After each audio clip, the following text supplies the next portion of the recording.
Class second year के बच्चे देखेंगे, वहां पर हमने ये सततता चैप्टर चल रहे हैं, कॉन्टिन्यूटी का, सततता का, तो उसकी भी सवाल देखेंगे। क्या है तो देखेंगे, कुछ सवाल एक दो हमने बताए भी थे और बताते हैं। तो आज जो सवाल हम ले रहे हैं वो है कि fx equal to mod x equal to 0 पर सततता का परीक्षण करो।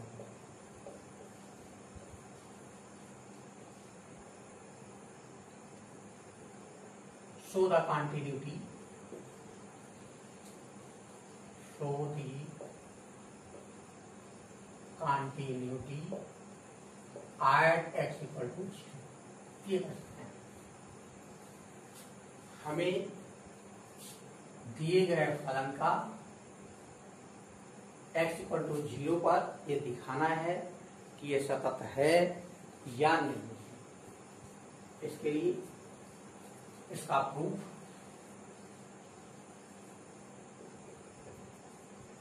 fx equal to mod x, इसको हम लिख सकते हैं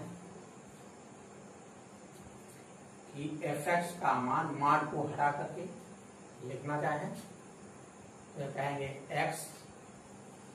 if x is greater than or equal to 0, this minus x if x less than 0। देखते हैं मॉड x है, जो अगर x का fx का मान मॉड x का मान x तक होगा जब x का मान या तो 0 हो तो ऋणात्मक नहीं हो सकती, या 0 से अधिक है तो भी उसका मान हमेशा ये रहेगा x। और जो अगर निगेटिव हो सकता है होगा fx का मान, जो अगर x का मान से कम है तो मान हटा करके हमने पहले इस पास से लिख दिया। अब देखते हैं हमें x बराबर 0 पर चेक करना है तो कहेंगे कि at x equal to 0, at x equal to 0 f 0 equal to,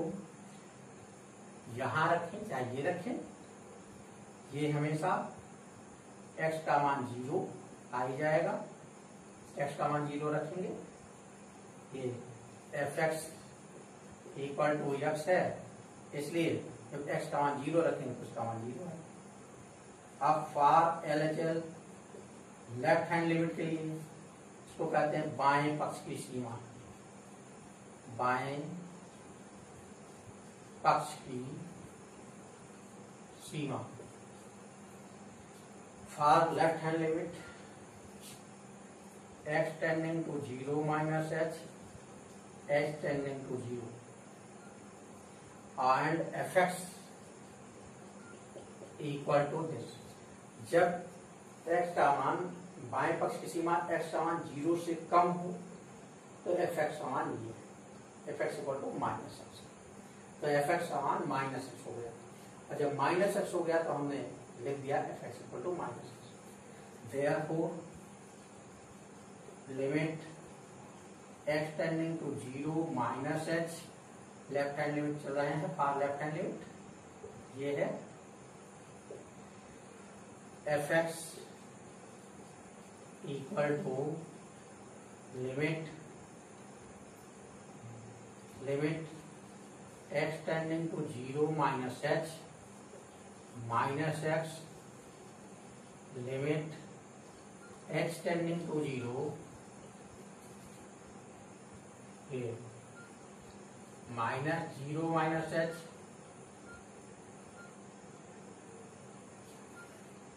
minus 0 minus h, ये हो गया, ये equal to limit x tending to 0 h, value रखेंगे, लिमिट जब हम लिमिट लगा देंगे तो x के स्थान पर 0 ये जीरो आ जाएगा, एच के स्थान पर जीरो हमने लिखिए, इसका मान जीरो हो। देखा गया है x इक्वल टू जीरो पर फलन का मान भी जीरो आया है और बाएं पक्ष की सीमा भी जीरो आई। अब दाएं पक्ष की भी लिख लेते हैं, तो कहेंगे फॉर आर एच एल, इसको देखते हैं दाएं पक्ष की सीमा के लिए x tending to zero plus h tending to zero और f x equal to x आ गया। ये एक्स का मान जो है जीरो से ज्यादा है, जीरो प्लस एच, जीरो से ज्यादा हो गया, तो ये फलन का एफ एक्स का मान एक्स आ गया, तो हमने लिख दिया एक्स बराबर। इसके बाद में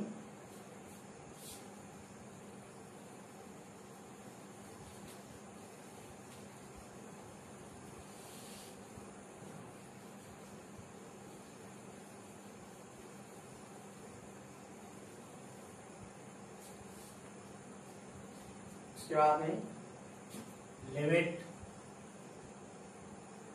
x tending to zero plus h f x equal to limit x tending to zero plus h f x का मान हो गया yes, limit x tending to zero, h जब लिमिट लगाएंगे तो ये भी जीरो हो जाएगा, इसलिए L H L equal to R H L right hand limit equal to f zero, f zero ये हमेशा जीरो ही आया है,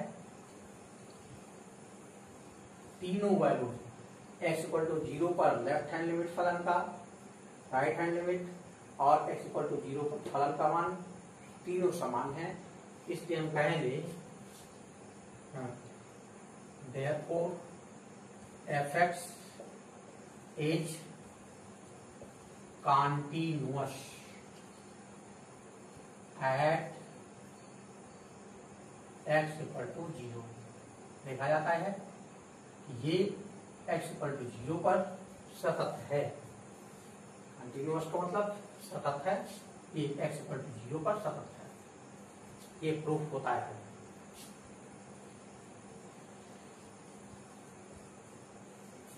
तो इस प्रकार से एक क्वेश्चन तुमको बताए, एक क्वेश्चन और समझा रहे हैं,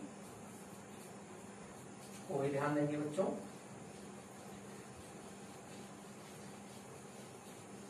जैसे कहा जाता है क्वेश्चन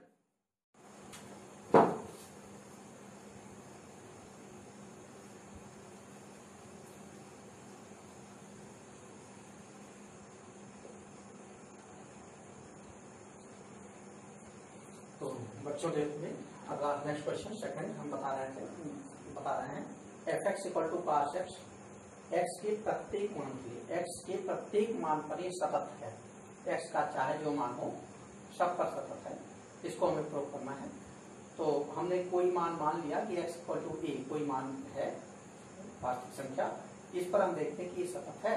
फलन तो f x equal to cos x ही है। तो जो अगर x इक्वल टू ए पर देखते हैं at x equal to a, तो f a equal to cos a होगा। अब हम देखते हैं लेफ्ट हैंड लिमिट के लिए, तो left hand limit for left hand limit x tending to a minus h, a पर x इक्वल टू ए पर हम बाएं पक्ष की सीमा देखते हैं, तो x tending to a minus h, x tending to zero, f x equal to cos x लगाया, limit x tending to a minus h f x equal to limit x tending to zero cos a minus h equal to limit x tending to zero cos a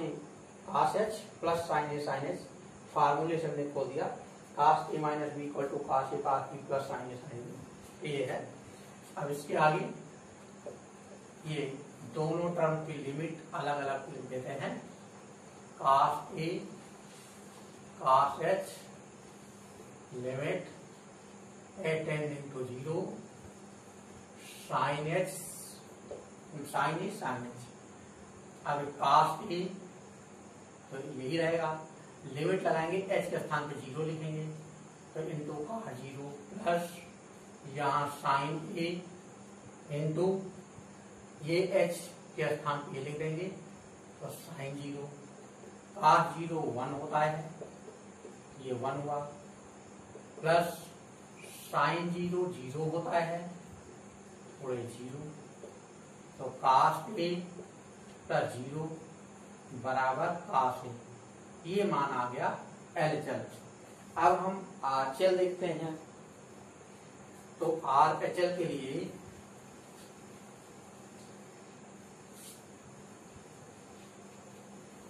x equal to ए पर ही हम देखेंगे RHL, तो कहेंगे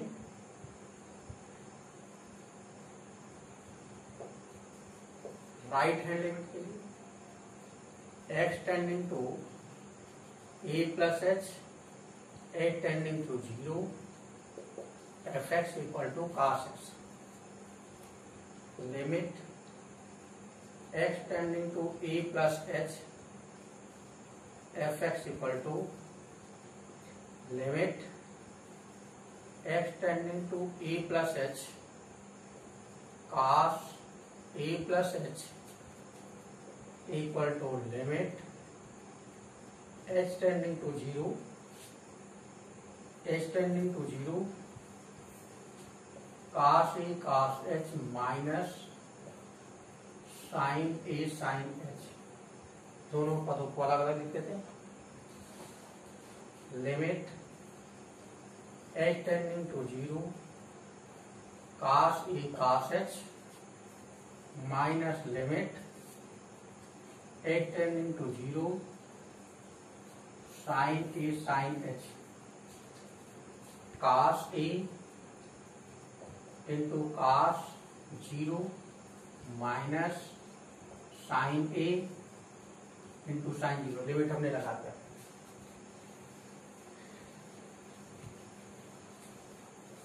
इसके बाद देखते हैं cos 0 का मान तो 1 होता है, तो cos A into 1 sine A into 0,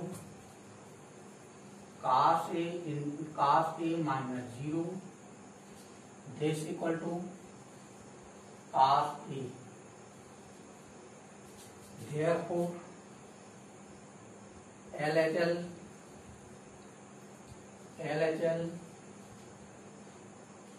equal to RHL equal to FA, ये मान हमेशा cos A ही आया। तीनों मान बराबर हैं, और तीनों मान जब बराबर हैं तो कहेंगे, इसलिए x के प्रत्येक for every x belong to R, fx equal to cos x सतत है, इज कॉन्टिन्यूअस, इज ये लिख देते हैं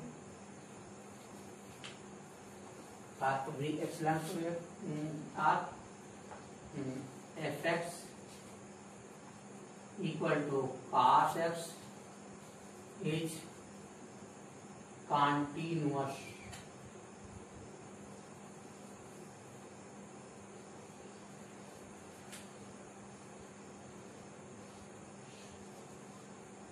कॉन्टिन्यूअस ये है या सतत है, ये सिद्ध होता है, हेंस प्रूव्ड देते हैं प्रूव्ड।